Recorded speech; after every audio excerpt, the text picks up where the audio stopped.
Cold Talks. Tune in. We're chatting about family and friends. Relationship goes together to the end. This is Cold Talks. Tune in.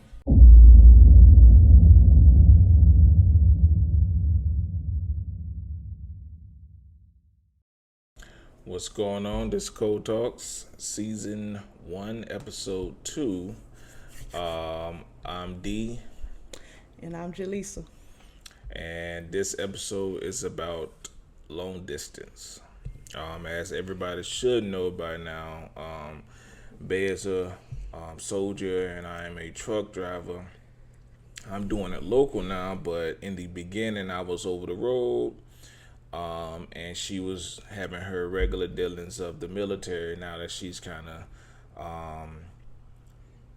she's a recruiter now, so she's not really having the risk of deployment right now. But in the beginning, with her deploying and me being over the road a lot, we had different hurdles we had to get over. But just like anything, we figured out ways to get through it. And I think this episode is pretty much going to be about how we overcame those barriers when I was over the road and you were deployed. So, for me, first I got communication. I feel like communication is a very, very big key to having a foundation in terms of being deployed and over the road. I can remember times when I was over the road, and in the beginning it was hard because I can be one place when we wake up, and by the time y'all get home, I done ran through two other states. And Time difference. time differences. The same thing with deployment. Yep, You know what I mean? There was a huge time difference. I think when we was in Iraq, I believe when it's daytime here, it was nighttime there. So I think I would be starting my morning and y'all would used to be going to bed. So that was crazy. Like, I think the biggest thing with that was communication. Like you said, you got to communicate, man, because if you don't communicate like your true thoughts, feelings, and emotions when it comes to that distance thing, man, it could be real tough. I know a lot of y'all out there, especially my military friends, are dealing with like long distance relationships because I know a handful of y'all that are what they call it, geographical bachelors. That's when you're married and you're separated from your spouse and your kids and stuff, or Yep. just your spouse. You're just in Germany or Korea, Japan, wherever, and you chose not to bring your family because it was just better for them to stay stateside. So communicate, man. True thoughts, feelings, and emotions. And another thing, soldiers, truckers, whatever, y'all have to enjoy being away without guilt because you'll find yourself sneaking to do stuff like, I really want to call him, but I want to go to the club. I'm going to lie to him, say I'm going to sleep. And next thing you know, you in the club, and he like, man, hold on. I thought you said you were going to sleep. Now you done started an argument, confusion, and we only speaking from experience because, and then another thing is you have to not be overbearing. And what you think about that, babe? You think it's okay to allow each other to kind of like live free, die hard, like just kind of like be out there and just enjoy being away and just having friends? Because that I'm just thinking like just being overwhelming and stuff like that can just cause confusion. Like, Absolutely. I'm not your mom, you're not my dad, you're my husband, I'm your wife. So I shouldn't have to lie and sneak to go hang out with friends simply because I want to have fun and I don't want to feel guilty about it. Yeah. I mean, think about like those experiences that you have. You don't get to have a second chance at it. Yeah. Your first deployment isn't ever going to be like any other deployment that you ever been in, because the core people that you was with then isn't going to be the same core that later. I mean, on the next time you deploy, if you deploy. And the same thing happens when I was over the road. Yeah. I remember times where I was in Cali and I wanted to enjoy Cali, but I didn't want to feel good. I didn't want to say, well, babe, I'm about to go to sleep. Go to the casino. And then they say, no, I'm in the casino, I'm in Yeah. clubs, I'm in the mall, like I want to be able to experience that with you by calling my best friend and say, hey, babe, this is what we did. Yeah. This is how I had fun today. And we enjoy that moment as a collective versus me secretly having fun and not being able to talk to the person that's most important to me about it. Right. I remember encouraging you. I'm like, babe, you in Vegas? Go to the casino. Like, what you doing? You finna go to sleep already? Like, I'm on the phone with you, babe. I just want to be on the phone with you. What's up? What you and the boys doing? I'm like, we going to sleep. Now, you go enjoy yourself. And then I remember that one time you was actually on the road with Mike. That's a homeboy of Mike from back in the day, man. They went to middle school together, high school together, and they end up being on a truck together. And I was like, man, babe, you on the truck with a homie, like, this is not a stranger. Y'all go have fun, go do y'all thing. And I would just remember him just being like, I don't want to, babe, I'm gonna be on the phone. Da, da, da. I'm like, man, whatever, go do your thing. And I don't know, you appreciate me for that. I mean, I feel like he appreciated me for that. Cause I wasn't like all up under him trying to sit on the phone. Yeah, I mean, because me and Mike are polar opposite. Mike liked to go have fun and enjoy himself. Mike told me when he put me on, like, hey, check this out, bro. We're gonna be out here. We're gonna enjoy ourselves. We're gonna have fun. And I'm saying, hey, listen, there's only a certain amount of fun I'm gonna have because A, I don't like spending a lot of money, and B, my marriage situation is set up a little different. But his wife knew and understood the type of person Mike is. He liked working hard and playing hard. Yeah. And she trusts Mike enough to know when we was in Atlanta or Vegas, Mike wasn't going to put me in a bad situation, and we was going to enjoy ourselves. Right. Maturely. And yeah, I appreciate that very much so because I enjoyed a very expensive piece of steak. I gambled away a bunch of money, but I made a bunch of money, and it was an experience that I don't believe I can recreate. Right. You don't want to miss out. You ain't want to miss out. And another thing, when you in those different places, I know the first thing you saying is, what they gonna think? What they gonna think? Oh my God, what they gonna think? And you just be like, I'm good, bro. I'm good. We're not saying go out there and be all in the strip club doing your thing. You know what I'm saying? Blowing money. We're not saying that, because you can have fun respectfully. You know what I mean? But we are saying just have fun. Just have fun respectfully. Long story short, have fun respectfully. It is okay.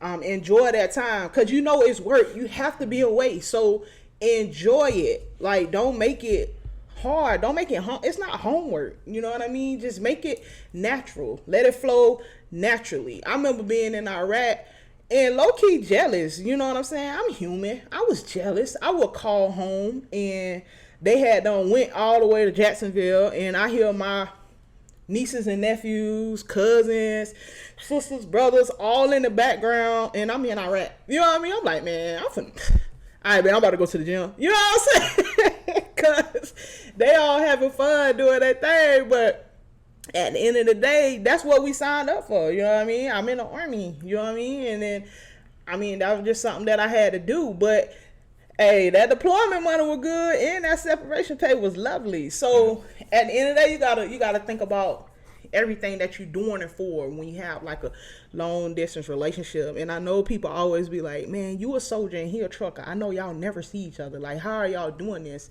And the biggest thing is, again, my first point, communication. You have to communicate. True thoughts, true feelings, and true emotions, because that moment you're lying, You're sitting on that phone and you rather be at the casino. You sitting on that phone and you rather be in the club with the homies. You sitting in that phone and you rather just do something as simple as what we used to do in Iraq. Go play cards over here with, something as simple as that. You're gonna resent and you're gonna sneak and you're gonna do something dumb. I'm just being honest. That's just what it is. You have to be honest. And that person on the other side that's receiving that honesty have to be open-minded. You know what I mean? You have to be. And if you home with them babies, get a friend, get a family member to come and release you of that stress as far as just having an adult to talk to.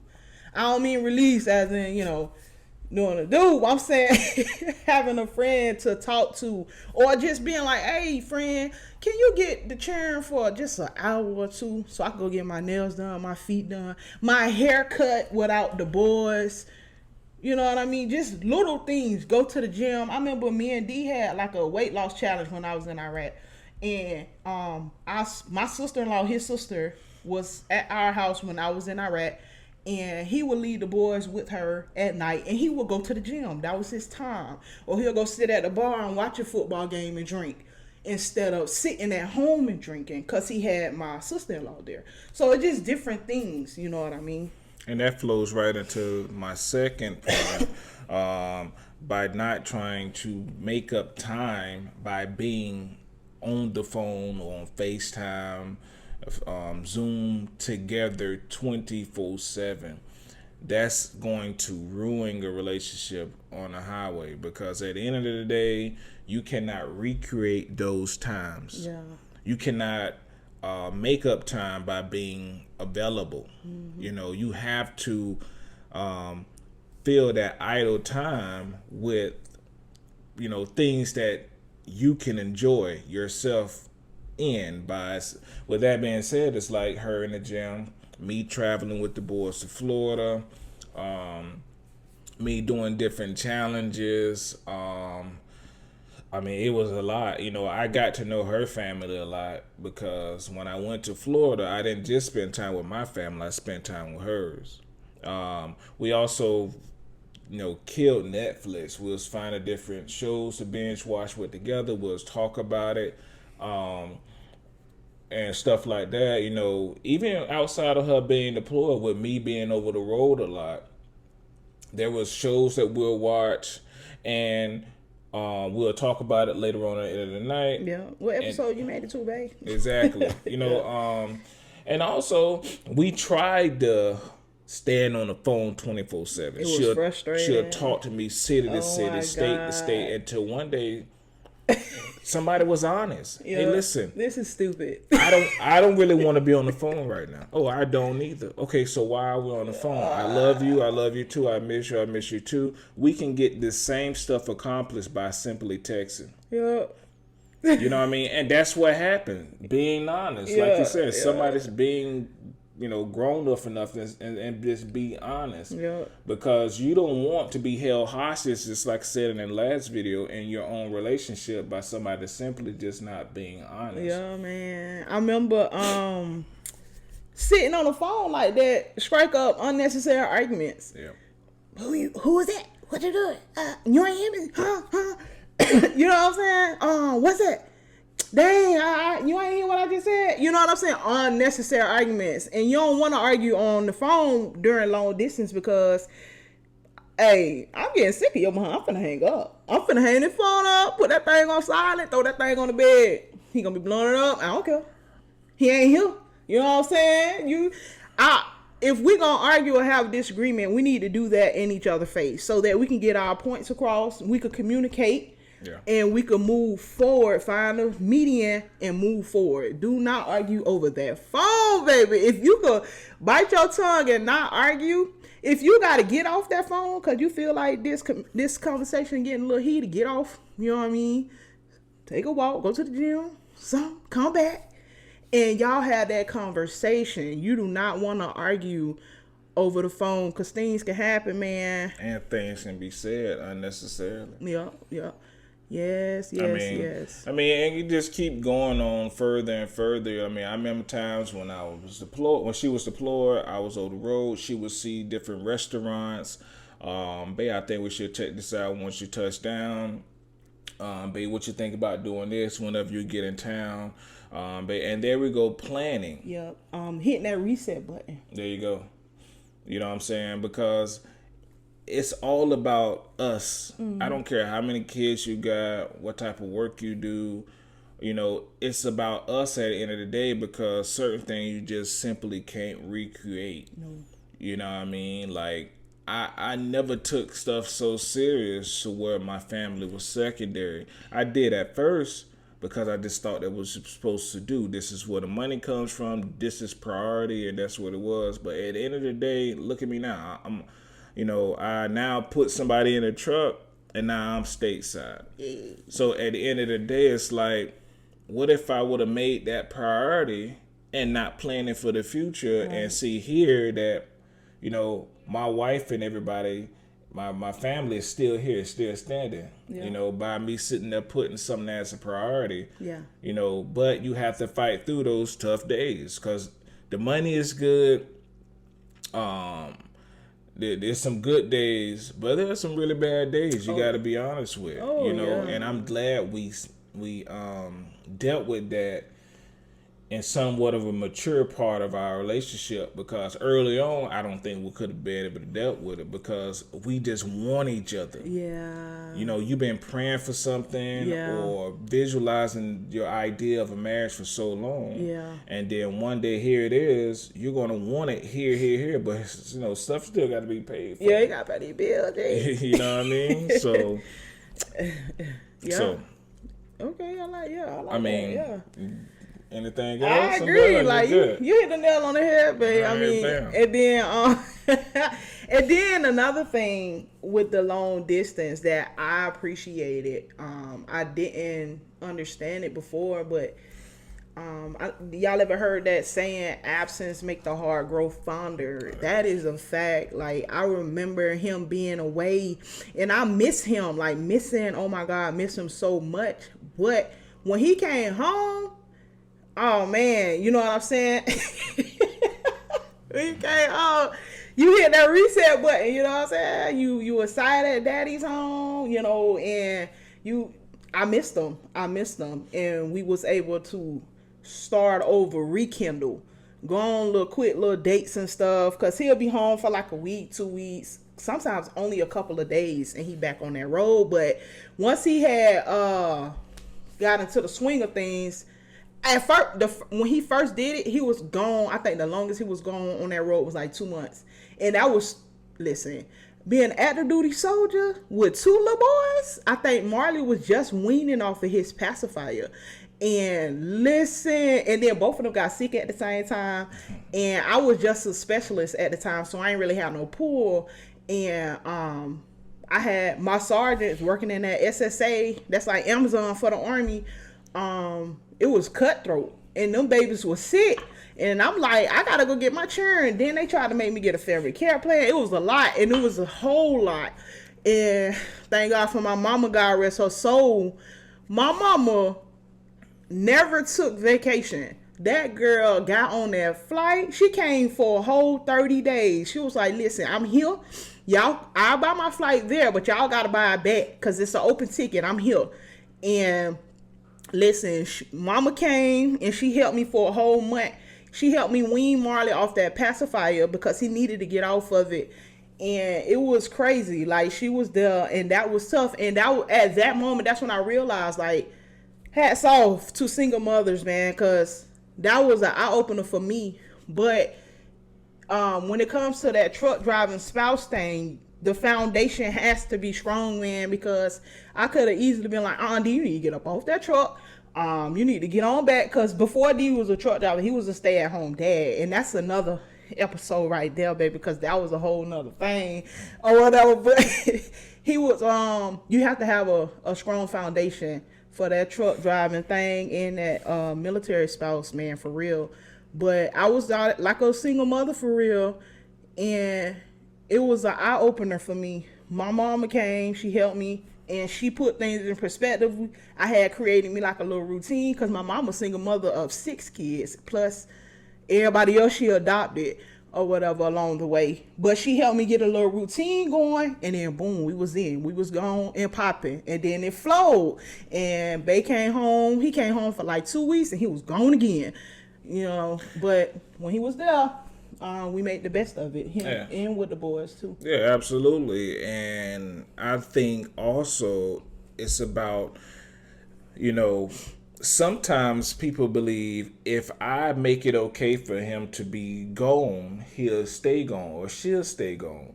But I'm going to tell you, every place that we've moved to, you know, it's an extra room because it's a man cave. Oh, yeah. Now, it's when I'm over the road and I come home, I love being home. You know, I know that Bae got my best dinner, my best bottle of liquor that I like, my whiskey. And the boys are happy to see me. She happy to see me. We chilling. We gonna go to have some fun. And I miss home. Yeah. You know, that particular time she's talking about, I can remember pulling up and parking that truck. And I saw on her face that she just missed me. And she appreciated me so much. And I saw my kids, they had sick in their eyes. They was sick.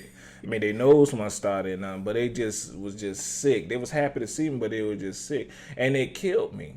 I wanted to quit. I wanted to give up. But she encouraged me to stay. And that was important.